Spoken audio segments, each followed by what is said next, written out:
ఏపీలో election heat నడుస్తోంది. పోటాపోటీగా అభ్యర్థులు ప్రచారంలో దూసుకుపోతున్నారు. ఓటర్లను ఆకర్షించేందుకు ప్రయత్నాలు చేస్తున్నారు.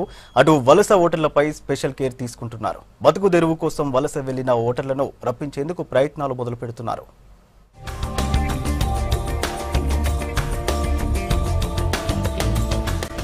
ఏపీలో ఎన్నికల పోరు జోరుగా సాగుతోంది. గెలుపు కోసం అభ్యర్థులు తీవ్రంగా శ్రమిస్తున్నారు.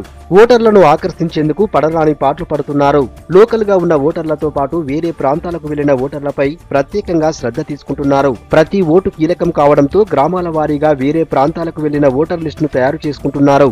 వారిని పోలింగ్ నాటికి తీసుకొచ్చేందుకు ఏర్పాట్లు చేస్తున్నారు.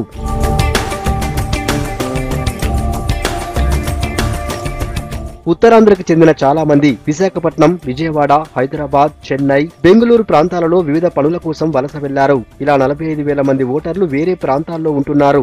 ఈ ఓటర్లే అభ్యర్థుల గెలుపోటములకు కీలకం. దీంతో అభ్యర్థులు వలస ఓటర్లకు వరాల జల్లు కురిపిస్తున్నారు. దూర ప్రాంతాల్లో ఉండే ఓటర్లకు ముందుగానే విమాన, రైలు ప్రయాణ టికెట్లు బుక్ చేసి రప్పించే ప్రయత్నాల్లో ఉన్నారు. అందుబాటులో ఉన్న వారికి బస్సు, ఇతర వాహనాలను ఏర్పాటు చేశారు.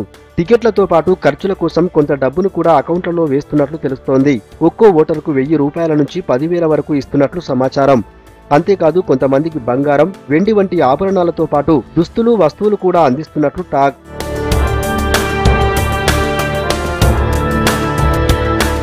ఎన్నికల్లో మత్స్యకారుల ఓట్లు కూడా కీలకంగా మారాయి. అయితే ఆయా గ్రామాల్లో సుమారు 50% మంది వలసబాట పట్టారు. గుజరాత్ వంటి ప్రాంతాలకు వలస వెళ్లిన మత్స్యకారులు పోలింగ్ కు రాలేని పరిస్థితి నెలకొంది. దీంతో బరిలో నిలిచిన అభ్యర్థులు వారిని తీసుకొచ్చే ప్రయత్నాల్లో ఉన్నారు. చాలా మంది లేకపోవడంతో పోలింగ్ శాతం తగ్గే అవకాశం ఉంది. దీంతో అధికారులు కూడా మత్స్యకారుల గ్రామాల్లో పోలింగ్ శాతం పెంచేందుకు ఓటర్లను చైతన్యపరుస్తున్నారు.